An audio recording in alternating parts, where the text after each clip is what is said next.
me lancer dans une aventure un peu particulière.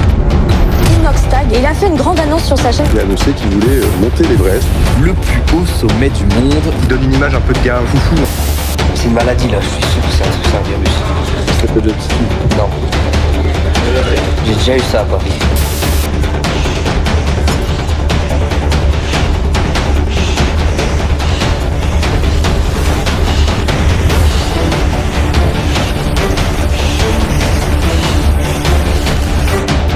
Inoxtag prétend avoir conquis l'Everest, mais la vraie question est, qui a vraiment gravi cette montagne?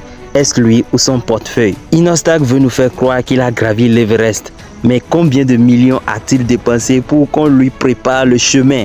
C'est facile d'escalader l'Everest quand tu es entouré de Sherpas qui portent tout ton matériel et te guident à chaque pas. Est-ce vraiment du courage ou juste une démonstration de privilège? Le documentaire est monté comme un show télévisé. Tout est scénarisé pour maximiser le drame. On dirait plus un épisode de télé-réalité qu'un vrai documentaire d'aventure. L'émotion est artificielle et les moments de doute sont clairement surjoués pour faire monter la sauce et attirer les clics.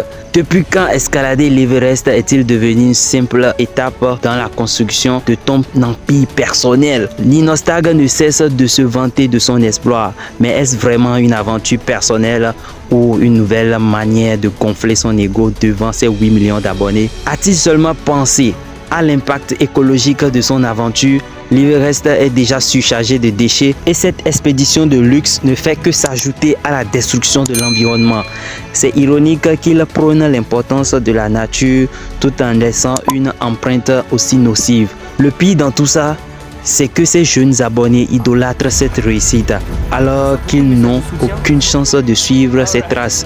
Qui parmi ces fans peut se permettre de dépenser des milliers d'euros pour grimper l'Everest? Son message de persévérance est totalement déconnecté de la réalité économique de sa communauté. Mais malgré tout ça, peut-on vraiment dire que tout est à jeter dans ce projet? Peut-être que derrière l'apparente arrogance, il y a des leçons plus profondes à en tirer. Il faut tout de même reconnaître qu'Inoxtag a osé se lancer dans un projet colossal. Beaucoup de personnes, même avec les moyens, n'auraient pas eu le courage d'entreprendre une telle expédition. Peu importe la façon dont il l'a fait, cela reste un accomplissement personnel et immense. Inoxtag a une influence énorme sur les jeunes et même si son message est critiquable sur certains points, il inspire des millions à sortir de leur zone de confort. Pour cela, il mérite du respect. Faut aussi admettre que le documentaire est visuellement impressionnant. Les images sont à couper le souffle et la qualité de la production est digne des plus grands documentaires au monde. Alors, le documentaire d'Inoxtag est-il une escroquerie moderne ou un exploit inspirant?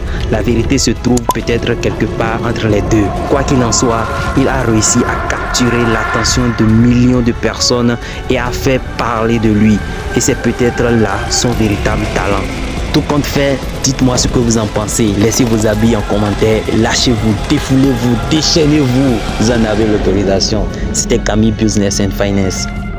Si vous avez aimé cette vidéo et que vous avez appris quelque chose, n'oubliez pas de me laisser un petit pouce bleu, ça me fera plaisir et ça va beaucoup aider pour le référencement de la vidéo. Et surtout, le plus important, n'oubliez pas de me suivre. Sur ma chaîne, je parle des actualités brûlantes, je raconte des histoires chocs et scandaleuses pour le divertissement et surtout ma niche principale, c'est le business et les finances. Alors si l'une de ces thématiques t'intéresse, n'hésite pas à t'abonner, il y en a pour tous les goûts. C'était Camille, Business and Finance. On se dit à la prochaine pour une nouvelle vidéo. Peace out. Et n'oubliez pas de faire un tour dans ma playlist, je vous réserve d'agréables surprises.